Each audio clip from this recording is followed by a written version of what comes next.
Okay, welcome to this video. This is T Chuksima. So in this video, we are going to be looking at sorting and filtering data in Google Spreadsheet.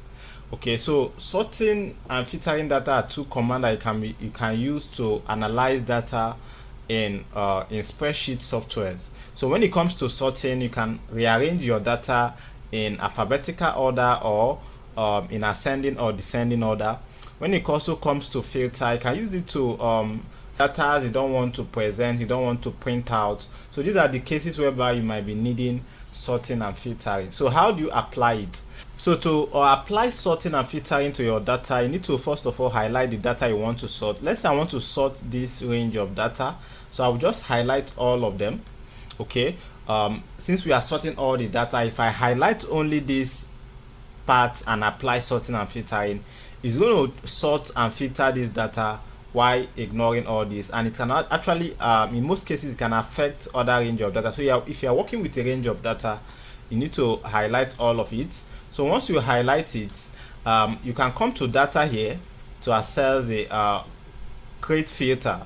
Okay, say create filter. Another option is to access it here on the tools bar. So let me highlight it and access it from the tools bar here and just apply filter. You see that there is a filter button at the header of this data.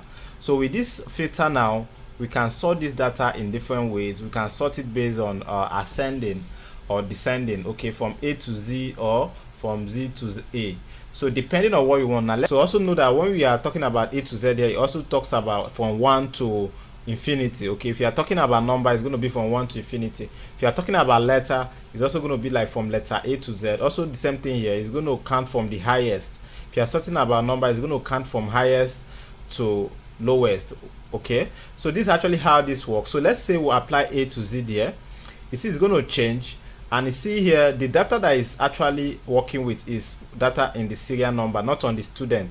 So if you look at here, 8-7, this is actually from A to Z. I mean, this is actually from Z to A. 8-7-6-9. So it applies based on the highest number to the lowest. If you check here, it did not apply based on the letters. So if you want to sort, you can decide which you want to sort: serial number, student name, math, English, and all that. So if you want to sort people based on their subject mark, you can just select the specific subject.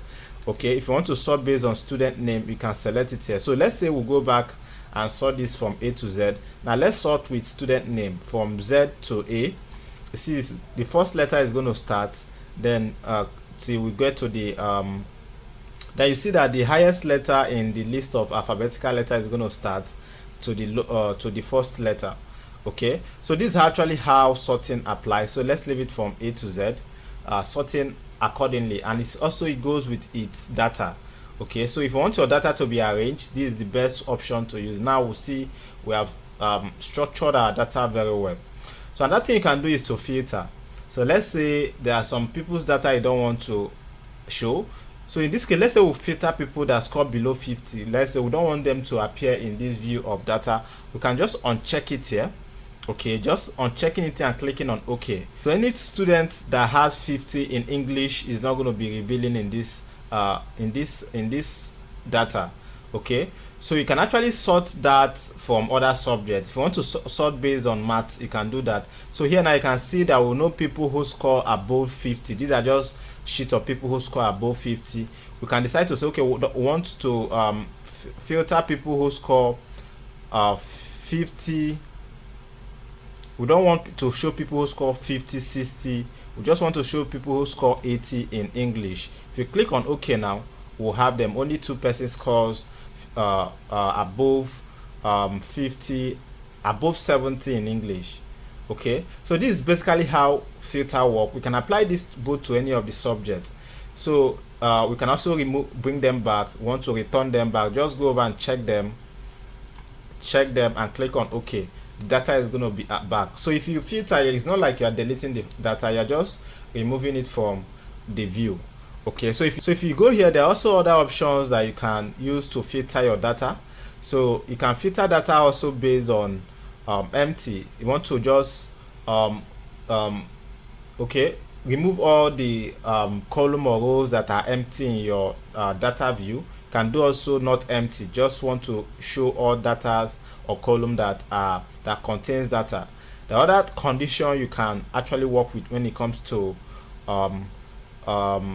actually applying the filter command on your worksheet. So it depends on what you're working on, but basically most of them, what you're going to be doing is just based on the data you have created. You can decide to apply the one you want to show. You can decide to apply the one you want not to show.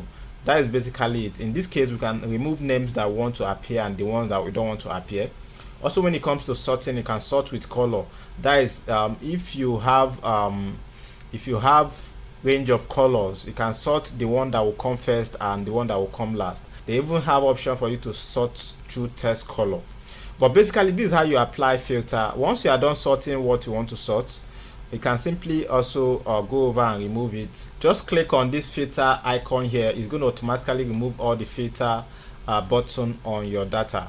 Okay, so that is how you sort data, and also that is how you apply filter. First, you highlight the range of data that you want to sort or filter.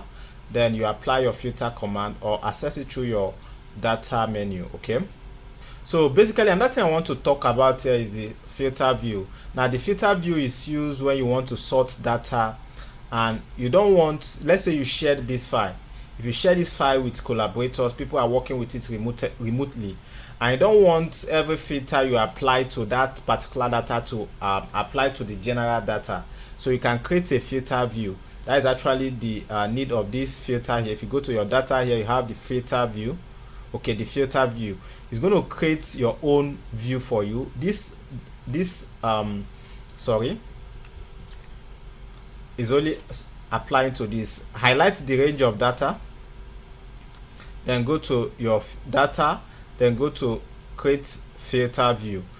So this is actually your own view. Whatever sort you make here, if this file is shared to the general public, whatever sorting we make here is not going to affect their own file. Okay, this is like a way to allow you to work personally with the copy of file you have. So this filter is only going to apply to this own view data here. It's not going to apply to the general file that is shared.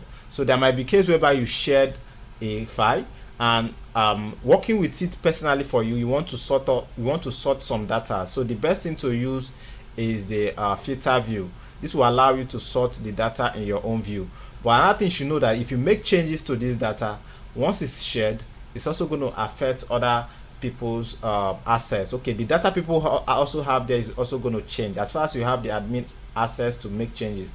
If you make changes to the data, it's going to affect the general data. But when it comes to sorting, you can use the sort filter view to sort data from your own end without interfering with the general file that is actually shared. Okay, so that is basically it about that filter view. And if you want to close it, just click on here. It's going to close it, and that is it. So go over and experiment with sorting and filtering, and also how you use the filter view to sort data that are generally or publicly shared with the public. Okay, so that is basically it on sorting and filtering, and I'll see you in the next video.